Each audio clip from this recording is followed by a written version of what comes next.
Nakumisi kombo na yo, nanetoli yo papae, natomboli kombo na yo, likolo ya bakombo nyonso, lokola aveugle oyo yokangolaki ye, ezalaki mpona lisumu te, kolona bomoi na ngai. So mama, mokonzi atombama basantu bagumbama wae, wazali nzambe, liboso nzambe oyo mbonge mipepe ngumamaka, wazali nzambe. La première, je dirais que Maman Denamwana, comme je l'ai dit, je l'aime vraiment beaucoup. Et notre maestro, comme on dit, Maman Sandra Mbouy, donc personne ne peut dire que vraiment Maman Sandra, elle sait vraiment chanter. Je vois aussi ma sœur Déborah Lucalo, elle chante aussi très bien. 3 déjà? Ça fait déjà 3. 4e, Maman Laure, je dis 4e. 5e, moi-même. Oui, 5. Peut-être Maman Lydia. Maman Lydia. Maman Lydia. Maman Lydia. Vraiment, c'est que je peux dire que ça, Magamouza m'est déjà bon ici. J'ai appelé un frère que je connais bien, Yves Matadi. Donc, grâce à moi, je trouvé que frère Michel Azana parce qu'il est un adorateur ou du Seigneur soit apprécié. Alors, j'ai décidé aussi que la chanson, ça soit vraiment à l'image de frère Michel. Et ça a image donc on a aligné à s'investir vraiment beaucoup plus par rapport même à l'amour. Parce que je l'aime beaucoup. Tu répètes le rotin. Oui, vous allez, donc, tu es dans le studio, à tout le monde, vraiment, et ça idée dans le studio. Papa Michel, en tout cas, j'aime vraiment même escalade. Pour régner Libanda, ils ont passé son beau canon en bandini. Donc, pour Libanda, quand même, il faut se rassurer quand même qu'il y a un beau canon quand même pas. J'aimais beaucoup Maman Laure. Parce que moi, je pensais que j'ai une voix vraiment, il y a ma casse. Et les sous Nini Ngoye, Winner TV, Moupé Pasika, Bagag, Théâtre, Nia Télé Comédie, Gavi de loin, n'a s'abonner massivement à Winner TV. Papa, maman, Moana, Elenge Mosi, Elenge Mobali, tous s'abonner massivement à Winner TV. Ah tiens, c'est pas pareil. Fidèle internaute, très heureux de savoir, vous êtes tellement nombreux pour l'émission à la recherche sur Winner One Télévision. Quand on est au Messana pour l'émission, émission haute, tout ça, le rabino, haute le rabino, bateau, au sein de la rabino, il est là où tu es libino, invité mon surprise. Naïe n'est pas seulement tout est lié à la carrière musicale et puis la réalisation et tout. Je ne vais pas commencer cette émission pour autant que ça. Merci à mon directeur général et pasteur Ribens Binokuna depuis Londres, ainsi que Maman Louise, donc Maman Tenabino. Là, tout le monde un jeune Moko Asoloka, tellement bien Patrick Kadima, donc Patrick Kadima, mon thème et maman Ariel Moadi, papa n'a Patriel Kadima, et puis Kala et Kalonji, donc papa Moko est bien, moi si Moko est bien, madame Ariel Moadi, l'autre maman Bénédicte Kaloula, Wazali, chantre de l'éternel, a évolué au Moko et Afrique ici, Ayaki Kinshasa. Ici, dans Lelo, dans le restaurant La Quinoise, et nous avons tout lié à la carrière musicale. Sans plus tarder, nous avons déjà invité dans la parole. Bonjour maman Bénédicte. Bonjour papa. Et c'est mon ami qui a attention à Bissot. Ils à la recherche. Maman Bénédicte, il est tout le monde. Première fois que tu as une bonne émission à Bissot, s'il faut se présenter, il peut pas faire un peu de ok papa, avant de tout commencer, est-ce qu'on peut commencer dans la prière? Merci. Vous avez compris. Éternel Dieu des armées, Père de gloire, Seigneur, nous te rendons grâce, Yahweh. car je sais que Yahweh, rien ne peut arriver sans que le Seigneur soit au cœur, Yahweh. Je sais que Yahweh, déjà dans Clandino, pour préparer que mon collègue est Seigneur. Et comme nous sommes là dans ta présence, la Bible nous dit que là où deux ou trois sont rassemblés, sont réunis à mon nom, moi je suis là parmi des Yahweh. Donc dis-moi que Yahweh présence nous attaque. Je dis que nous surtout que ça là, Jésus. Tout ce que nous allons parler, Jésus, que cela soit conduit par ton Esprit Saint, que cela ne soit pas selon la chair, mais selon ton Esprit Saint. Nous sanctifions ton nom et nous invitons ta présence parmi nous. Que ton nom toujours soit élevé au-dessus de tout, au nom de Jésus. Amen. Amen, maman. Amen. Et c'est mon mieux, je dois bénir les lois. Amen. Tout le monde m'a dit émission en prière. Amen. Maman Bénédicte Kalula, il est Kinshasa. Bateau non bamona yo tia kati ya Chine woni en télévision. Baza pour sabayiba. Maman Bénédicte Azali nani et puis c'est la camouflage. Vraiment, je réponds au nom de Bénédicte. Bénédicte. Et face à face,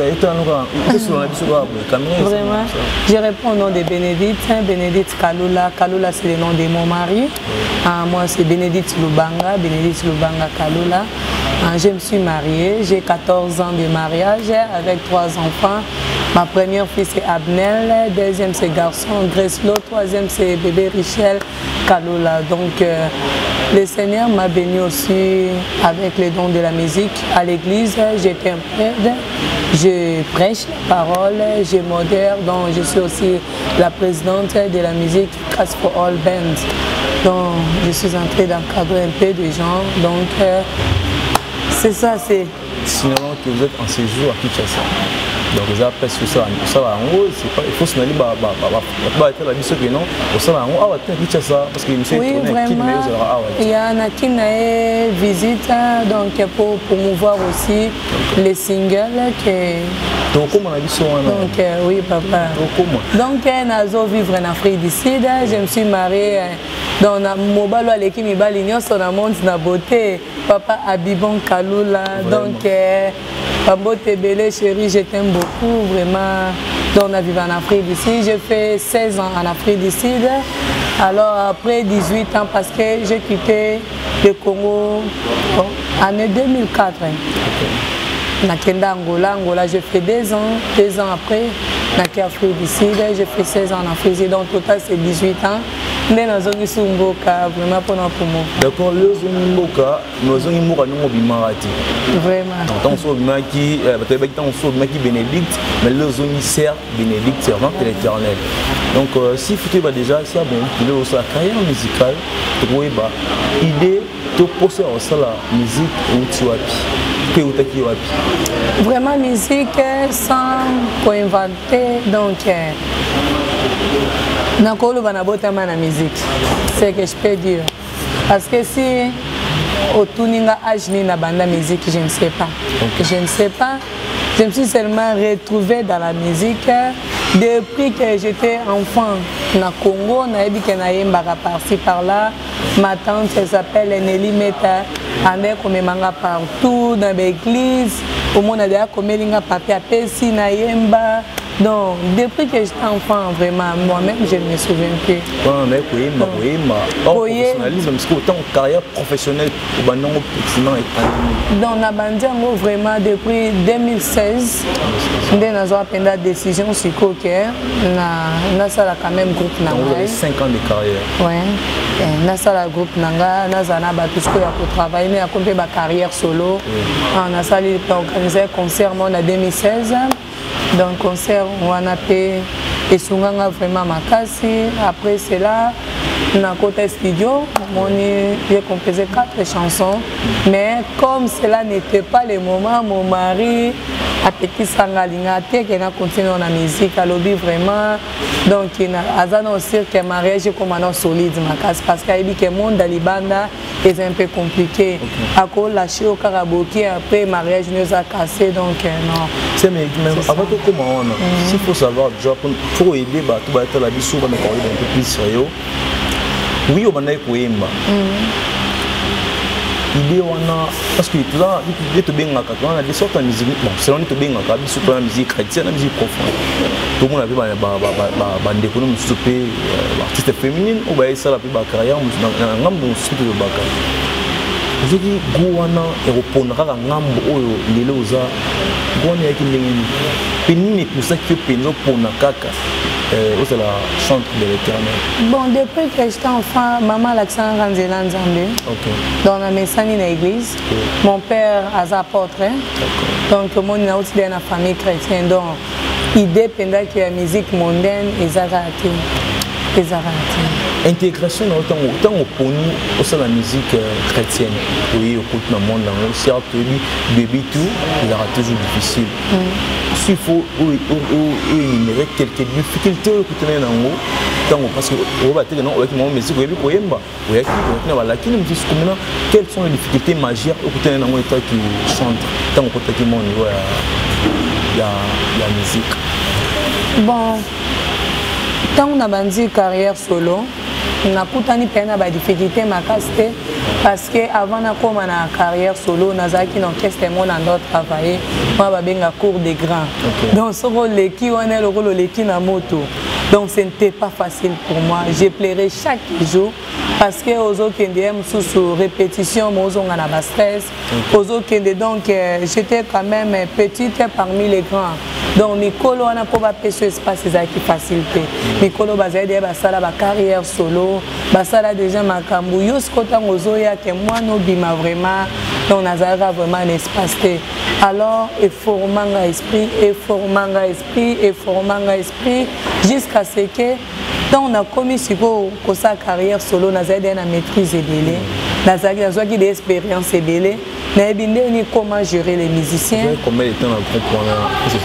Est-ce que vous avez dans le groupe, je fais 11 ans, 12 ans. 11 ans? Yeah. Donc c'est que parce que carrière professionnelle, ça dit 5 ans. Yeah. Donc ça dit 5 ans de carrière professionnelle, puis 11 ans d'apprentissage, vous avez 16 ans de carrière. Yeah, depuis que j'ai commencé, donc il forma. Après, quand on a vendu alors je trouve ça que c'est facile. Parce que j'étais déjà formé. Ok. J'ai été formé dans mon Mongo, mais côté finance, putain, on a une carrière, c'est facile. Bon. Studio, séance, c'était facile. Non, parce que j'ai le soutien de mon mari, c'est lui qui est en train de sponsoriser tout. D'accord. Maintenant, quand on est au côté monde dans la musique, quels sont les artistes qui ont inspiré pour Hollande, soit l'Union à Vraiment, Nazonga toujours na bomwana. Quand on a yemba, j'aimais beaucoup Maman Laure. Maman Laure. Yeah, parce que moi, je pensais que j'ai une voix vraiment ya makasiwana. Ya yemba comme Maman Laure. Mais au fur et à mesure que nazo travaillé, na monique, je peux chanter comme Maman Laure parce que timbre nanga, mais je peux interpréter Maman Laure, je peux interpréter la sœur, le défunt Maman Marie Missamou. Je travaille, j'ai un peu la grâce aussi d'interpréter presque beaucoup de musiciens, même les garçons, vraiment. Mais en ce moment, j'aime beaucoup Maman Dena Mwana. Donc j'aime vraiment la façon dont elle chante, l'énergie là.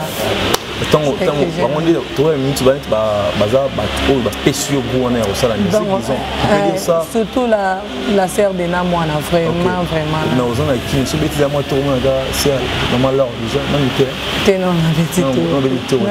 Parce que nous avons occupé ma case. Ah d'accord. Alors aussi, il faut te le dire, moi, par rapport au petit parcours, au bandi musique, 11 ans après, 11 ans de formation, 5 ans de carrière professionnelle, 16 ans c'est beaucoup, hein? Moi on a 16 ans déjà connu. Alors on a 16 ans, on a les Oelibiso single. Komoya, Otombo. 16 ans, single, Moko, MKT. Vraiment. Madame c'est Zaranatan, comme je disais, qui est à côté de studio, dans la salle 4 chansons, mais quand ils ont qui n'a pas vraiment, papa Ndimiziko, banda. Alors dans ces moments aussi, ils ont soutenu tant on salam sous 17 chansons, nous ont lancé non. Dans le moment où comme ils ont déjà développé, tout comme ils sont dit bon morona nous pour promouvoir en haut. Après monsieur Suelanda Nassima. Donc la chanson que j'ai choisie. C'est qui maman Bénédicte. le 19 déjà, le 19 mars, single nayo Auto Moment, ils ont dit mon frère Michel Bakenda. Alors on peut déjà savoir pourquoi Rachouane a frère Michel Bakenda. Vraiment, c'est que je peux dire que ça, Magamouza m'est déjà bon ici. J'ai appelé un frère que je connais bien, Yves Matadi, Pébicide. Donc, photo bengaye kaka to sa no single. On a dit ok, pour mes até bengaye, to e bandeni na oloba. Donc, tant a bien que frère Michel exita quitté l'autre rien du tout. Anzimi na e. Alors le lendemain, to kutanika le même jour to sala penyoson.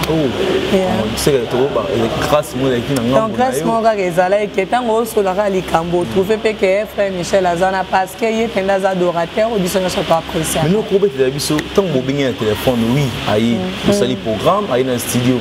Yo mo personnellement tant hôtel frère Michel Bakimba au hôtel la déjà la TV avant, hôtel la internet.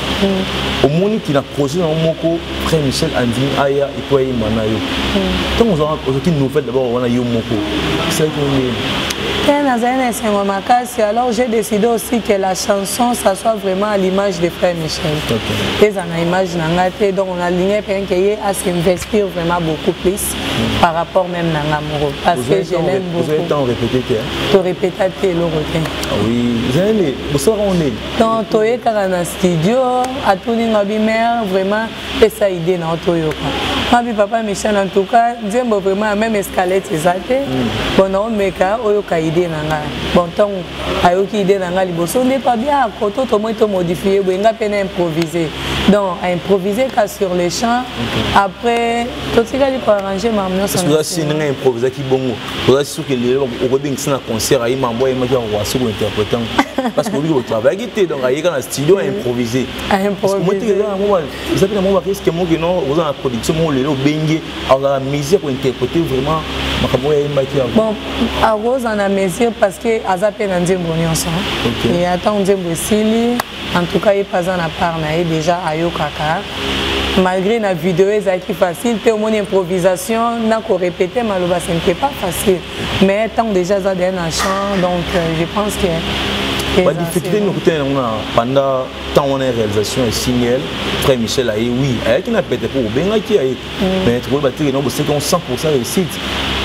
S'il y avait des choses où être dérangeant qui viennent pendant la réalisation pour trouver des équipes à prendre. Bon, le problème est qu'il y a un peu risqué parce que frère Michel il devait revenir au Congo le jeudi. Tout ça est single lundi. Alors il m'a pas un des clips pour tourner. Donc tout le monde doit attendre ça la même vidéo clip. Donc Zambia salinga sous grâce. Il y a ça qui a vol neza jeudi, nous avons vol les mardi. Dans le cas j'ai déjà voyagé, nous avons surtout qu'à rater vol. Donc celle que j'ai dit on a tout ça. Grâce qu'on a ces peines na binza mana ngambulanga. Donc j'ai dit tout ça à clip. Donc dès l'on a profité na sali clip après vendredi il a voyagé na to ketiketi na aéroport. To comme un retard to kimi bambangu pour un concert na Lubumbashi à Saint-Denis qui a pas tellement et ça va la clair pour yebi artiste na biso ya RDC en monnaie attend collaboration et salami to boy lobby tant succès pour ya nzimbo bo sali na lelo et comme la mille que non Sœur Bénédicte tant soit sur la guitare avant ba manzimbo na ah bon, on a évité. S'il faut me rassurer, côté nengi à single qui va bloquer, demande à single qui est réglé. Bon, en tout cas, tellement il y a une relation à notre frère Yves Matadi, bon, vraiment assez ngangate mengane na raison quand pas secret, il y a quoi encourager mon. C'est quand même comme un problème, tout le temps on dit moi. N'est pas en ratant on dit moi ici, ah on s'en pas le gagner. Je ne pense pas. Espérons ils à la bonne. Alors moi bien vite Bossali Auto Moment, Bossali clip, Bossali ba affiche, Bossali ba bloc auto même ba t-shirt au lati, vous allez sortir à signer la chose les 19 max. Et comme ma plateforme tout il y a téléchargement au bateau Kenya dans ma plateforme tout boyebi pour télécharger single na biso. Oui qui ça on va flatter biso so single les bimi au kimi na ozongi ou après comme single il y aura des stratégies pour mettre en place pour que les promotions continuent à niveau à Kinshasa. Oui. Moni Togobi Malibanda mais Congo ezambo Canadiso. Moni pour régner libanda ils a passé son beau canon en bandimi. Donc pour libanda quand même bah tu vas accepter faut se rassurer quand même qu'il y a un beau cananga monté naza quand même n'importe. Donc c'est pour cela avant single ebima na sepele na zonga na mboka omoni na zongi na mboka pour promouvoir na pays nanga mo pe ba découvrir talent mo parfois to perda depuis 16 ans ou 18 ans yo quand même a zongi biso pe l'année que premier dimanche c'était le dimanche passé na zongi l'église nanga na ndo pays avant na kendangola na masina kinga sande na kambi les ouvriers ya na zongi kuna pasteur vraiment c'était les makasi donc koya nanga Congo ezate ke pona ka fin na ikaka pona ke non koya nanga Congo ezake na fongo lindenzela pona ezongaka en place après départ na yo comment est-ce qu'on continue ma chaîne de télévision. Ouais, il y a déjà 10 chaînes de télévision, 13 chaînes de radio et comme YouTube aussi je le fais. D'accord, maman Bénédicte. Déjà ta motivation peut être aux zones pour na signal na yo to maman mais to ko ba lesi sou maman ba to ba minga azolo ba lobby maman Bénédicte na sala 11 à 16 ans 16 ans on peut vous arrêter mon côté sur ça là ba on arc appel ba yo capé 16 ans au salon la musique ba yo déjà extrait il y a auto maman avant tout les connecteurs na kumisi kombo na yo na netoli yo papai na tomboli kombo na yo likolo ya bakombo nyonso lokola vegle oyo yokangolaki ezalaki mpona lisumu te kolona bomoi na ngai somwama mokonzi atombama basantu bagumbama waye wazali nzambe liboso nzambe oyo mbongemi pepe ngumbamaka wazali nzambe mokonzi atombama basantu bagumbama waye wazali nzambe liboso nzambe oyo mbongemi pepe ngumbamaka wazali nzambe. En tout cas, on a beaucoup de ça là. Moi, je vais dire donc pour sentir peine aligné à tout le moment de l'amour. Koyoka déjà nasi ba to être la biso ba beti maboko la banda aussi kabaza mais koyoka yo toyoka plus maman Lombo. OK. J'ai béni l'Éternel. C'est que vision nanga pour moi ne côté ça mais. OK. Ni mo ko tango miyembaka. S'il faut me compter. Mais s'il faut omi classer par exemple chantre au baza actuellement à pays na biso. Par exemple bon lelo maman Bénédicte passer la biso classement. Que non ah lelo compétition mo goya monde babi bana pour ça 5 chantres congolaises. Le monde bana tu vois 5 chantres congolaises va participer à la compétition. Maman Bénédicte a fait charge pour responsabilité dans la liste il y a 5 adoratrices. Donc la première je dirais que Maman Dena moi là comme je l'ai dit je l'aime vraiment beaucoup et notre maestro comme on dit Maman Sandra Mbouyi donc personne ne peut dire que vraiment Maman Sandra elle sait vraiment chanter. Je vois aussi ma sœur Déborah Lukalo elle chante aussi très bien. 3 déjà hein? Ça fait déjà 3. 4e Maman Laure. J'ai dit 4e, 5e, moi-même. Oui, 5. Peut-être Maman Lydia. Maman Lydia. On sait que Maman Lydia, c'est non Jacques. Maman Lydia, il y a Bosembo. Oui, Bosembo. Oh, ah ok. Ma canisse de non, ce n'est pas ça. J'aime Maman Lydia, j'aime Bosembo. Yo Matissa Kikitina. J'aime, mais j'aime la 5 côtés. Vraiment, elle sait chanter. Oui, au sein de liste, la meilleure chantre. Ici, il faut les représenter. Non, oui, parce que c'est les 5 bases, il y a critères au sein des 5 ans. Moi, qui a différentes chaînes de télévision, on a ça là-bas, par-ci par-là. Ils ont motivé parce que ils m'ont motivé pour single pour la œuvre nayo et liboso sinon qu'ils a premier single nayo pour réaliser et bima officiellement mis sur bateau donc ils ont déjà le baka avion où il décollera bien et quoi atterrir puis donc déjà ils ont promettre biso comment et le connaît kozala mais s'il faut rassurer la femme na nyonso pour nous ba qui na ngote non pas mon clip tu m'as ba mon ba teaser tout ça mais non mon ngote s'il faut rassurer bango par rapport à date on a le 29 et le 19 mars. Vraiment ce que je peux rassurer mes fans et que vraiment nous avons des moments vraiment inspirés. Donc avant d'être musicien nazaki non chrétien. Alors je le suis même à ce jour, dans serveur de Dieu vivant. En 2016, j'ai fourni des efforts afin que Banze Mbonange Bimame Simbagite. Mais 2021 a forcé le retour. Donc cela veut dire que ça a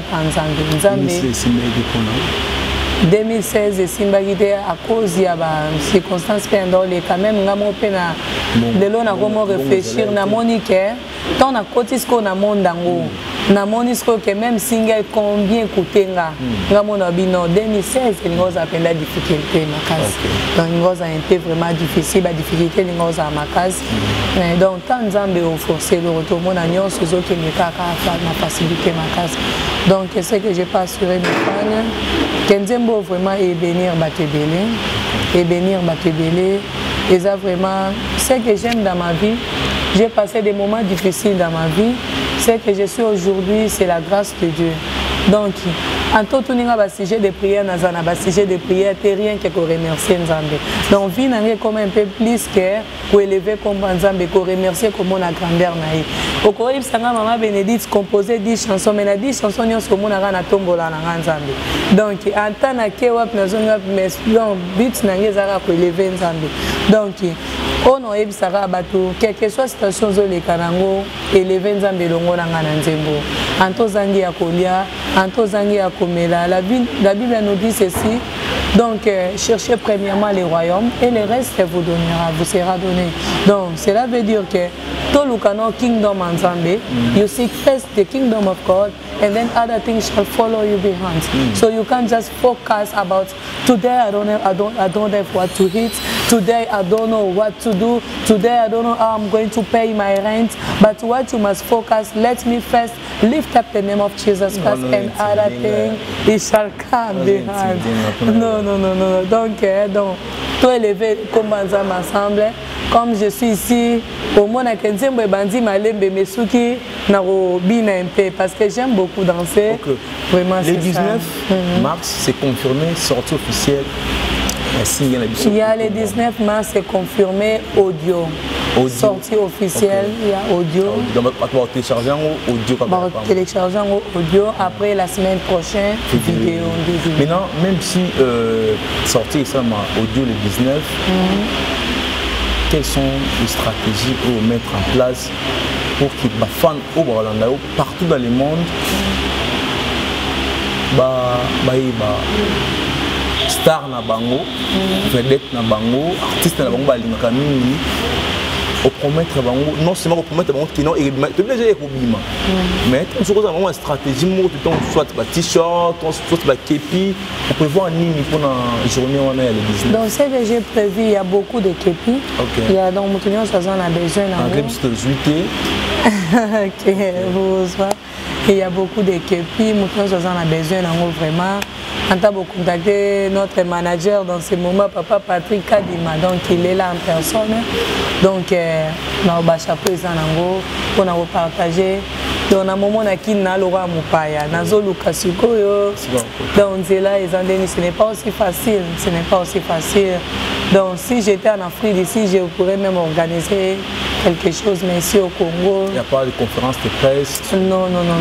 Donc, nazo lukano ba relation. Dans le 19, tu auras après pour nous télécharger, pour nous ça. Ouais, c'est ça, c'est un peu ça. Si un message, peut-être moi j'étais déjà dans l'émission Nabiso, si un message spécial, ma fan na union. Surtout moi Bénédicte, c'est que vous avez une page dans Facebook adoratrice Bénédicte Kalula, pour qui ne peut qu'on a aimer page naïm. Dans la sentir que non, 3 jours après, on a 1000 j'aime. Donc, si vous avez 1000 j'aime la page, et ça va tellement bien. Alors, moi, bien dit que là, moi, je suis un souci, un message particulier au groupe, c'est ma femme au Balinakayo. Au Balinakayo, caméra, ils ont un pour le salon. Donc, message important pour nous, copier ça na ba fan na ba nyos balinganga na ba tu balinganga te. Premièrement, na lingi bino nyonso. Donc, na ba o balinganga na ba o balinganga te comme la Bible nous dit qu'enza va faire pleuvoir na ba tamalam na ba tamabe. Donc, au tombo maye na ba tamalam na ba tamabe et quitter li bino nyonso. Donc, na ba tu surtout ba tu mi na lingaka ba muto zo mona kenganza ba rejetanga. Donc, s'abonner kaka o mona kenza ba ozong selo bolingo. Ozo mona kenga espoir esuki nga penda viezo marché te. Oh, c'est au miboyi kenga na zana nga kuluna menzamba biaza mutabatu nyonso. Na ba intellectuel na ba nyonso oh nga docteur nga ni donc na single otozo tombolaka kombo nzambe vraiment ba s'abonner massivement. For those who can't listen Lingala or English, I just asking you to subscribe to my channel Benedict Kalula. As long as the more you going to like my page Adoratrice Benedict Kalula, my Facebook is Benedict Kalula, my Instagram Benedict Kalula, so everywhere is the same name. You can just go there, you like my page, you can send me invitation, everything. Donc bon s'abonner massivement vraiment, le Seigneur vous bénisse. Pas s'abonner, na profiter pena na suka na question ko yelinga otumwa pour la titre na otumwa idée utaki wa pia otumwa.